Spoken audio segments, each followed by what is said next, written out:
Nova 100. Dark day in the AFL today, Clint. Potentially, yes, Jace. Extraordinary allegations aired in federal parliament in Canberra just yesterday. Basically, this will emerge last night on the Herald Sun.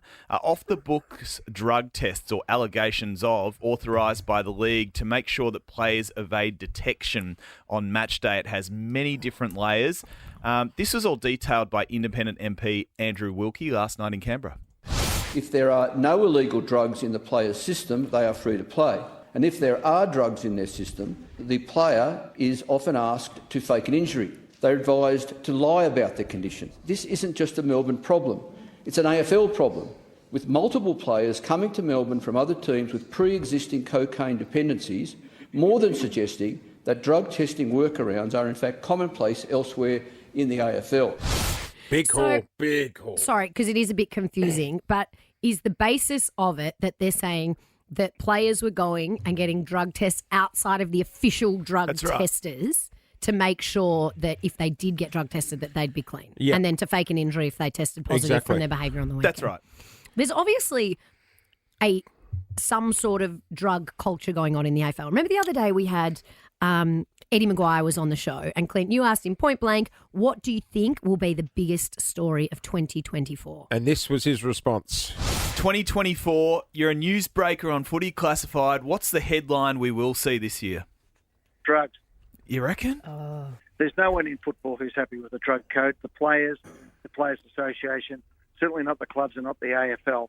And we have to get to a position where the drug code is completely overhauled. The AFL are worrying now that training under the influence of illicit drugs during the week is going to end in disaster at some stage. Wow. So let's be realistic about it. We know that drugs are a societal issue, but that doesn't mean we just turn our back to them. So we have to decide where the drug code goes. Let's just all be big boys and girls and say, right, okay, here's what we want for our game. Here's the fastest way there. Let's not necessarily flagellate people who transgress. Let's help them and rehabilitate, but also have a bit of stick there to just say that this is not something we're going to just cop every week. Sports medicine specialist and media commentator, also recent author of The Healthy 100, Dr. Peter Larkins, join us. Pete, good morning. Thanks for your time. How serious is this? Oh, it's a massive story. Good morning, folks. Just a little bit of backstory. There are two drug systems in the AFL for the players to undergo testing. One's the famous world WADA code, which is the match day, and that's for performance enhancing, make sure that you're not taking advantage over another player to get a kick and win a match, etc. Gotcha.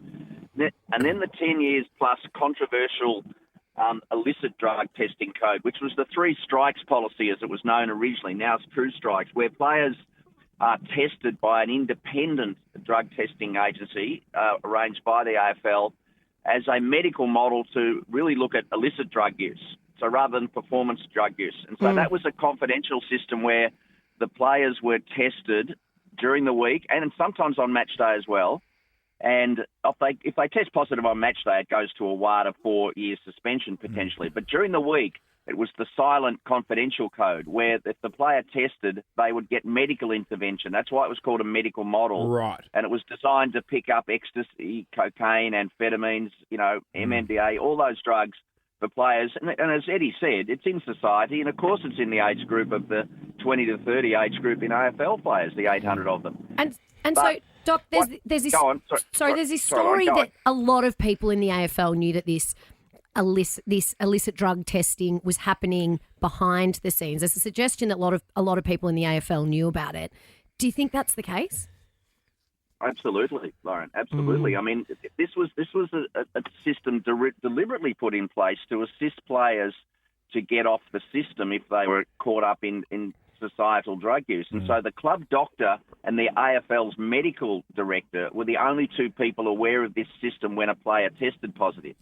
And a player could self-report. So this is how this story's unfolded. A player who was worried they were going to test positive could go to me as the club doctor and say, oh, gee, look, I've been at a big party, Pete, on Thursday night, and, and I might have taken things, what am I going to do? So as your doctor, I'm trying to help you get off the drug. So then I could also see if you were tested. But then where it really got messy was then the club doctor was allowed to prevent the player from playing Pete, by coming up, they'd be managed, or they'd pull a hamstring at training, Lauren. Yeah. It's the age-old, can you write me doctor's certificate? But is this to protect the players or is it to protect the AFL's reputation? Both, probably. Realistically. That's something I think the Court of Public Appeal will unfold to determine that. I mean, the model, which I've never agreed with properly, was an interventional model to stop players. You could detect them if they are on illicit drugs, get them into a psychological counselling program, a drug rehabilitation program.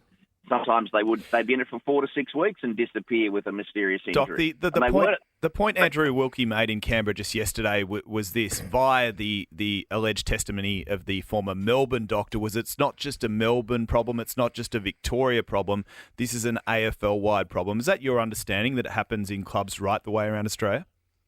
Well, that's what I was meaning to say. Every club doctor had that arrangement with the AFL, all 18 clubs. Yeah, right. Wow. All right. Well, we'll leave it there. Dr. Peter Larkins, thanks very much for your time this morning, mate. Cheers. Cheers, guys. Can I play devil's advocate for a second? If it isn't performance-enhancing drugs, if these guys want to go out and treat their bodies like amusement parks and, like... Is it a big thing? If Well, it's that's the affecting, thing. if it's not affecting the game, and it's not a performance enhancing drug. And If look, they want to be idiots and take drugs, and it is an industry full of 20-something-year-old lads and women as well, don't forget. like, let's be realistic here. So there's going to be people that make mistakes. There's going to be people that slip up. And should they be able to go to their club and go, hey, I've stuffed up. Like, how do I fix this? Yeah. And if what Dr. Peter Larkins is saying is that they actually take these players under their wings, they take them off and say, right, well, you're not playing and let's put you in a program to help you come out the other side they're of doing this. That's very different to if it's let's just try and protect the reputation of the club and bury it. Exactly. Two very different things. So whether or not, I mean, firstly... I think it's to protect the reputation. You know what? It's interesting because I wonder there would be a part of wanting to protect the reputation of the club. But club doctors care very much about their players as well and their well-being and their welfare. And I imagine there would be a part of it that is also to protect those individual players. As Doc Larkins said just then, if all 18 club doctors knew or know about this system which operates, there are some questions that need to be answered by AFL HQ today. Yeah, heads need to roll. Do you think it's the right way to do it though, Clint? Do you think that players should be able to talk to their club doctor privately about something and then Well, ultimately, they not play? are medical doctors, aren't they, at the end of the day? Gonna be a good day. Jason Lauren. Wake up feeling good. On Nova 100. Jason Lauren. Follow them on socials.